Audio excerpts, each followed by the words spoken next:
बिस्मिल्लाहिर्रहमानिर्रहीम अस्सलाम वालेकुम। नॉलेज लैब चैनल में आप सबको खुश आमदीद। Class ninth chemistry model paper जो सोल्यूशन है इसका जो है इसकी वीडियो सीरीज़ है ये। और इसमें आज जो है हम केमिस्ट्री का जो मॉडल पेपर है उसके एमसीक्यूज़ का सोल्यूशन डिस्कस करेंगे। तो एमसीक्यू नंबर 1 है। टोटल देखें आपके पास 30 मार्क्स के जो हैं एमसीक्यूज़ हैं केमिस्ट्री में, और 1 मार्क का एक एमसीक्यू आपको जो है वो मिलेगा। और नंबर 1 एमसीक्यू हमारे पास है यहाँ पर, elements of group 7A are known as. Group 7A के जो एलिमेंट्स हैं वो कहलाते हैं हेलोजेंस। ठीक है, तो ऑप्शन जो हेलोजन है इसका करेक्ट आंसर है। उसके बाद नेक्स्ट एमसीक्यू है हमारे पास, a solution of known concentration is called. एक ऐसा सॉल्यूशन जिसकी कंसंट्रेशन आपको मालूम हो वो किस तरह का जो है सॉल्यूशन कहलाता है, वो कहलाता है स्टैंडर्ड सॉल्यूशन। बाकी जो यहाँ पे देखें ऑप्शंस दिए हुए हैं इनको भी थोड़ा सा मैं बता दूँ आपको। डाइल्यूट सॉल्यूशन एक ऐसा सॉल्यूशन होता है जिसमें जो सॉल्यूट है वो कम अमाउंट में होता है। कंसनट्रेटेड सॉल्यूशन में सॉल्यूट सॉल्वेंट के मुकाबले में ज़्यादा अमाउंट में होता है। और सैचुरेटेड सॉल्यूशन में जो है वो सॉल्यूट कम्प्लीटली डिज़ोल्व हो चुका होता है। ठीक है, सॉल्वेंट के अंदर, यानी कि उसमें मज़ीद जो है वो सॉल्यूट को एब्जॉर्ब करने की एबिलिटी नहीं होती। हाँ, लेकिन अगर उसको मज़ीद हम टेम्परेचर देंगे और मज़ीद सॉल्यूट उसमें डिज़ोल्व करेंगे तो वो सुपर सैचुरेटेड सॉल्यूशन बन सकता है। ठीक है, तो फ़िलहाल यहाँ पे जो हमसे पूछा गया था वो सॉल्यूशन पूछा गया था जिसकी कंसंट्रेशन हमें मालूम हो, वो कहलाता है स्टैंडर्ड सॉल्यूशन। ठीक है। अच्छा, प्रीवियस एमसीक्यू में भी थोड़ा सा मैं आपको बता दूँ ज़रा कि अल्कली मेटल्स जो हैं ग्रुप 1A के एलिमेंट्स होते हैं। अल्कलाइन अर्थ मेटल्स ये ग्रुप 2A के एलिमेंट्स हैं। इनर्ट गैसेज ग्रुप 8A के जो है एलिमेंट्स कहलाते हैं। और हेलोजन जो है ग्रुप 7 है। तो हमारा जो था वो ग्रुप 7A का उन्होंने पूछा था, तो ये इसका करेक्ट आंसर है। अब MCQ number 3, the sum of pH and POH of a solution is always equal to. देखिए, pH का मतलब है पावर ऑफ हाइड्रोजन, यानी कंसनट्रेशन ऑफ हाइड्रोजन आइंस ले रहे होते हैं हम इसमें, और यहाँ पे कंसनट्रेशन ऑफ OH आइंस, तो दोनों का जो सम है ये इक्वल होता है 14 के। Electrochemical equivalent of an element is represented by, Z से रिप्रेजेंट करते हैं फेराडेज के जो लॉ हैं electrolysis, Faraday's law of electrolysis, वहाँ पर जो है ये मौजूद है, कांस्टेंट होता है। Number of moles of solute dissolve in per kilogram of solvent is called. Definition है ये मोलैलिटी की, डिफरेंट यूनिट्स होते हैं कंसंट्रेशन के। ठीक है, तो मोलैलिटी जो है एक उनमें से एक है। मोलैलिटी यहाँ पर जो नज़र आ रहा है आपको ये होता है मोल्स पर क्यूबिक डेसीमीटर, यानी कि अमाउंट ऑफ सब्सटेंस जो है मोल्स में होगा, जबकि जो वॉल्यूम है वो क्यूबिक डेसीमीटर में होगा। और यहाँ पे जो कंसंट्रेशन है इसमें वॉल्यूम का जिक्र नहीं होता, इसमें मोल्स लेते हैं हम सॉल्यूट के, और सॉल्वेंट का लेते हैं किलोग्राम। इसके अलावा नॉर्मेलिटी है, सॉल्युबिलिटी। सॉल्युबिलिटी तो फिर बिल्कुल डिफरेंट चीज़ हो जाएगी। और नॉर्मेलिटी जो है ये भी जो है एक टाइप है, इसकी कंसंट्रेशन का एक यूनिट है। उसके बाद देखिए number 6, gases possess neither definite shape nor definite. तो गैसेस जो होती हैं इनकी ना ही कोई शेप होती है मखसूस, और ना ही जो है कोई वॉल्यूम होता है, तो वॉल्यूम इसका करेक्ट आंसर होगा। The process of converting a solid into liquid at its melting point is called.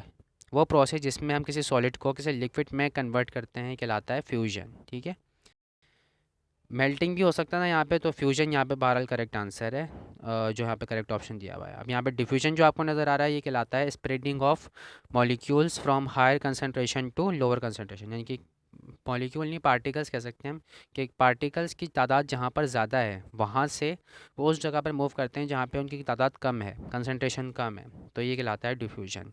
Evaporation जो है किसी लिक्विड का लिक्विड फेज से वेपर फेज में चले जाना, गैस फेज में चले जाना, ये कहलाता है वेपोरेशन।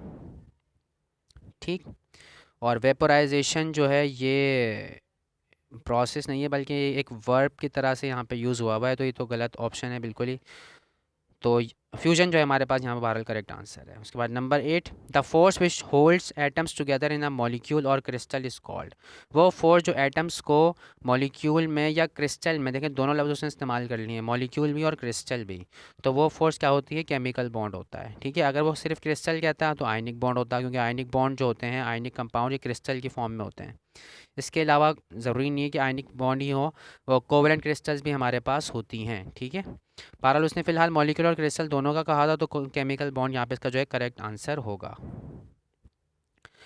अच्छा, और डेटिव बॉन्ड क्या होता है? डेटिव बॉन्ड जो है वो बनता है एक एटम जो है उसमें से हमें पेयर जो है वो डोनेट कर रहा होता है, डोनर एटम होता है, और एक जो है वो उस पेयर ऑफ इलेक्ट्रॉन को एक्सेप्ट करता है, तो वो एक्सेप्टर एटम होता है। और डेटिव बॉन्डिंग हमेशा जो है कोवेलेंट बॉन्डिंग्स के बाद जो है वो होती है। जैसे कि एग्जांपल इसकी मैं आपको दूँ तो अमोनियम आयन में जो बॉन्डिंग होती है, NH3, 3 कोवेलेंट बॉन्ड बनते हैं पहले, उसके बाद फिर एक चौथा जो हाइड्रोजन है उसके दरमियान जो बॉन्ड बनता है वो डेटिव बॉन्ड होता है।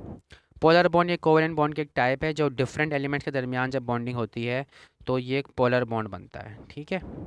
और आयनिक बॉन्ड जो है वो कंप्लीट ट्रांसफ़र ऑफ इलेक्ट्रॉन की वजह से जो बनता है इलेक्ट्रॉन बॉन्ड, वो कहलाता है आयनिक बॉन्ड। तो फिलहाल उसने हमसे पूछा था the force which holds atom together in a molecule और a crystal is called chemical bond. तो केमिकल बॉन्ड की डेफिनेशन है सिंपली यहाँ पर ये। नेक्स्ट हमारे पास है this one of the following is an ionic compound. Ionic compound के लिए हमेशा याद रखें कि मेटल्स और नॉन मेटल्स के दरमियान बनता है ये, ठीक है। तो यहाँ पर देखिए जितने भी ऑप्शन नज़र आ रहे हैं हमें, CO2 दोनों नॉन मेटल्स हैं, NH3 दोनों नॉन मेटल्स हैं, नाइट्रोजन हाइड्रोजन, H2O दोनों नॉन मेटल्स हैं। तो ये तीनों जो हैं वो कोवेलेंट बॉन्डिंग करेंगे, जबकि NaCl ये ग्रुप बनेगा एलिमेंट है, अल्कली मेटल। और क्लोरीन जो है ये हेलोजन होता है, नॉन मेटल है। तो मेटल और नॉन मेटल के दरमियान जो बॉन्डिंग है ये होती है आयनिक बॉन्डिंग। तो NaCl is the correct answer. The number of periods in Mendeleev's periodic table, Ratte वाला सवाल है, 12। इसका जवाब है number 11 only liquid metal is. देखें वाहिद एक ऐसी मेटल है जो रूम टेम्परेचर पे जो है लिक्विड फॉर्म में होती है, वो है मरकरी। तो मरकरी जो इसका करेक्ट आंसर है। इसका सिंबल होता है Hg, तो सिंबल की फॉर्म में भी आपको दे सकता है, तो सिंबल भी आपको पता होना चाहिए, कैपिटल H स्मॉल में G। नेक्स्ट हमारे पास है इट इज़ द हैवीएस्ट सब एटॉमिक पार्टिकल। एटम में जो पार्टिकल्स होते हैं प्रोटॉन, इलेक्ट्रॉन और न्यूट्रॉन, ये सब एटॉमिक पार्टिकल कहलाते हैं। और इनमें जो सबसे ज़्यादा भारी होता है, हैवीएस्ट होता है, वो कहलाता है न्यूट्रॉन।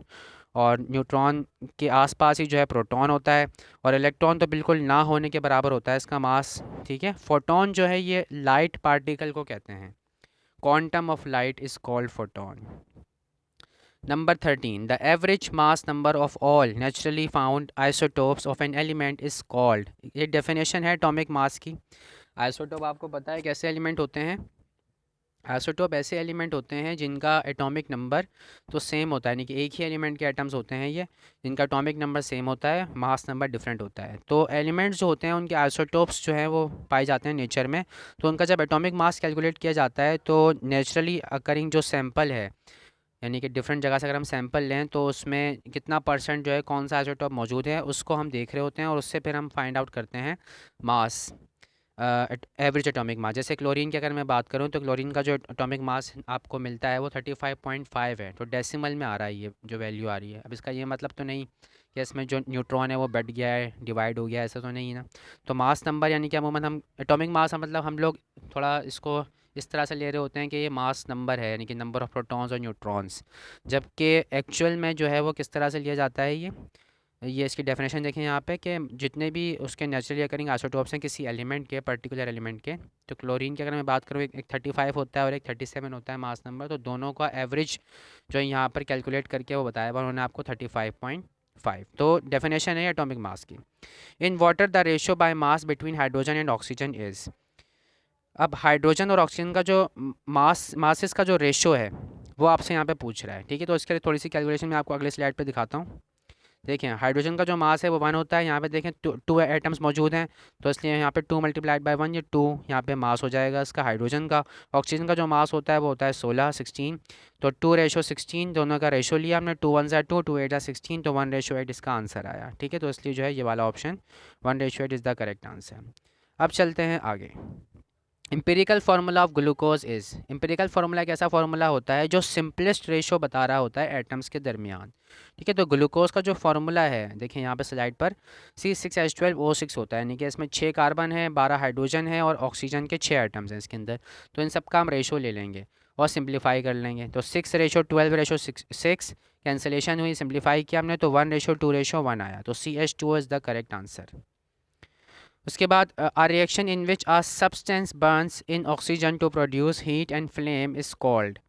तो ये डेफिनेशन है कंबशन रिएक्शन की, ठीक है। बाकी जो ऑप्शन हैं इनके बारे में थोड़ा सा बता दूं मैं आपको। डीकम्पोजिशन एक ऐसा रिएक्शन होता है जिसमें एक सिंपलर सब्सटेंस जो है वो 2 या 2 से ज़्यादा जो एलिमेंट्स हैं या कंपाउंड्स हैं या कॉन्स्टिट्यूएंट्स हैं उनमें ब्रेक हो जाता है, ठीक है। एक सिंपलर सब्सटेंस जैसे कैल्शियम कार्बोनेट जो है वो ब्रेक हो जाता है कैल्शियम ऑक्साइड में और कार्बन डाइऑक्साइड में, ये इसकी एग्जांपल हो गई। डिस्प्लेसमेंट रिएक्शन में कोई एक एलिमेंट किसी दूसरे एलिमेंट को क्या कर देता है, डिस्प्लेस करवा देता है, जिसको हटा के उसकी जगह खुद लग जाता है। इसके अलावा कॉम्बिनेशन रिएक्शन जो है ये एडिशन रिएक्शन भी कहलाते हैं। इनमें दो चीज़ें आपस में कंबाइंड होकर एक बड़ा मॉलिक्यूल, एक बड़ा कंपाउंड जो है वो फॉर्म करती हैं।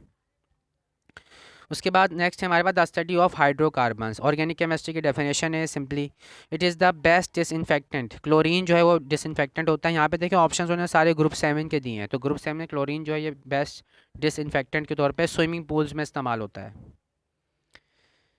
इसके बाद हमारे पास है substance whose aqueous solution changes red litmus into blue is. देखें लाल रंग से ब्लू कलर हो जाएगा लिटमस पेपर का, तो ये बेस की जो है प्रॉपर्टी है कि बेसिस जो होते हैं वो रेड लिटमस पेपर को ब्लू में कन्वर्ट कर देते हैं, और एसिड जो होते हैं वो ब्लू लिटमस पेपर को रेड में कन्वर्ट कर देते हैं। सॉल्ट न्यूट्रल कंपाउंड होता है तो ये कोई इफेक्ट नहीं करेगा। हाइड्रेट्स भी कोई इफेक्ट नहीं करेंगे, ठीक है। उसके बाद है the bond formed by mutual sharing of electrons between the atoms is called. Covalent bonding की ये डेफिनेशन है, तो covalent bond is the correct answer.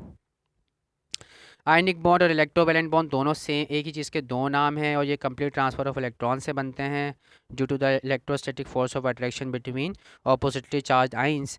तो ये दोनों सेम ऑप्शंस हैं। इसके अलावा डेटिव बॉन्ड जो ये कोवेलेंट बॉन्ड के बाद, कोवेलेंट बॉन्ड जब बन जाता है तो डेटिव बॉन्ड फिर उसके बाद बनता है, और इसमें कंप्लीट जो है ट्रांसफ़र होता है किसका, पेयर ऑफ इलेक्ट्रॉन का। इसमें लाजमी तौर पे पेयर जाता है, पूरा जोड़ा जाता है एक, ठीक है। जबकि आयनिक बॉन्ड में ऐसी कोई कंडीशन नहीं है, इसमें एक इलेक्ट्रॉन भी ट्रांसफ़र हो सकता है, दो भी हो सकते हैं, ठीक है। 44 AMU। AMU का मतलब होता है atomic mass unit. Atomic mass unit जो है मॉलिक्यूलर मास के लिए इस्तेमाल किया जाता है ये टर्म, ठीक है। तो यहाँ पे यही उन्होंने बात आपसे पूछी है, तो molecular mass is the correct answer, ठीक है। मोलर मास जो है इसे ग्राम में रिप्रेजेंट करते हैं। अगर यहाँ पे ग्राम लिखा होता तो मोलर मास इसका करेक्ट आंसर होता। कार्बन डाइऑक्साइड एक कंपाउंड है, तो एटॉमिक मास की टर्म कंपाउंड्स के लिए इस्तेमाल नहीं होती है, एलिमेंट्स के लिए इस्तेमाल होती है। मास नंबर तो कुछ और ही चीज़ होती है जनाब, ठीक है। तो मास नंबर जो है वो तो अलग ही चीज़ है बिल्कुल, उसको तो, और वो एलिमेंट्स के लिए इस्तेमाल होती है। मास नंबर की जो टर्म है कंपाउंड्स के लिए इस्तेमाल नहीं होती। Mass number is the number of protons and neutrons present in the nucleus of an atom is called mass number. तो करेक्ट आंसर जो है मॉलिक्यूलर मास है, क्योंकि यहाँ पे देखिए AMU लिखा हुआ है। अगर यहाँ पे ग्राम होता तो इसका आंसर होता मोलर मास। नेक्स्ट हमारे पास है Einstein mass energy equivalence is given by E is equal to MC square. मशहूर, काफ़ी मशहूर इक्वेशन है ये, तो MC square is the correct answer. E energy है यहाँ पे, और M मास है, C जो है वेलोसिटी ऑफ लाइट होती है, ठीक है। इसकी वैल्यू होती है वेलोसिटी ऑफ लाइट की 3 एक्सपोनेंट 8 मीटर पर second. Charge on an electron is, Ratte वाला सवाल, 1.602 10 की पावर -19 कूलम। याद होना चाहिए ये आपको। अच्छा, यहाँ पे इन्होंने कोई साइन वगैरह नहीं दिया हुआ। बाज़ औक़ात ऐसा होता है कि साइन में भी कंफ्यूज करते हैं, ठीक है। तो नेगेटिव चार्ज होता है इलेक्ट्रॉन पर और पॉजिटिव चार्ज होता है प्रोटॉन पर। फिलहाल उन्होंने सिर्फ आपको 10 की पावर में फंसाने की कोशिश की है, बाकी सब चीज़ें ऑलमोस्ट सेम ही है, ठीक है। तो 1.602 10 की power -19 coulomb is the correct answer. Which pair of electron is chemically similar. कौन सा जो एलिमेंट्स हैं वो केमिकली सिमिलर है। देखिए ग्रुप के अंदर पीरियोडिक टेबल में जो एलिमेंट्स होते हैं ग्रुप के अंदर वो सिमिलर होते हैं। तो यहाँ पे देखें फ्लोरीन और क्लोरीन सेम ग्रुप से उनका ताल्लुक है, तो यही इसका करेक्ट आंसर है। इसके अलावा वो आपको चेंज करके भी दे सकता है। तो ग्रुप में आपने देखना है कि ग्रुप कौन से जो है सेम ग्रुप के एलिमेंट्स हैं, तो वो केमिकल जो हैं वो केमिकली सिमिलर होंगे। Law of multiple proportion, Ratte वाला सवाल, John Dalton is the correct answer. उसके बाद सॉल्यूशंस आर ट्रांसपेरेंट होते हैं जनाब। नमक को पानी में घोलें शफ़ाफ होता है, बिल्कुल ट्रांसपेरेंट। चीनी को घोलें ट्रांसपेरेंट रहता है सॉल्यूशन। थोड़ा बहुत फ़र्क आता है, लेकिन इन जनरल अगर बात करें तो ट्रांसपेरेंट सॉल्यूशन, ठीक है। तो 1 फेरेडे इक्वल होता है किसके, 96500 कूलम्स के जनाब, ठीक है। मेमोरी आपकी बहुत अच्छी होनी चाहिए अगर आप कराची बोर्ड से पढ़ रहे हैं तो, ठीक है। Number of molecules present in 18 grams of water, ठीक है। नंबर ऑफ मॉलिक्यूल्स पूछ रहा है, एवोगाड्रो नंबर से बताएंगे आप यकीनन। तो H2O जो है इसका ये 18 ग्राम इसका मोलर मास है, ठीक है। और 1 मोल के अंदर आपके पास एवोगाड्रो नंबर के जो पार्टिकल्स हैं वो 6.02 10 की पावर 23 पार्टिकल्स होते हैं। नेक्स्ट हमारे पास है सिंबल ऑफ पोटाशियम। पोटाशियम का सिंबल के होता है। It has slippery touch. Basis जो होते हैं, असास जो होते हैं बेस, इनका जो टच है वो स्लिपरी होता है, जैसे साबुन। साबुन is an example of base, ठीक है। तो इसके साथ ही जनाब ये कंप्लीट हो गए हमारे पास MCQ। So thank you so much, आज के लिए इतना ही। अल्लाह हाफिज़।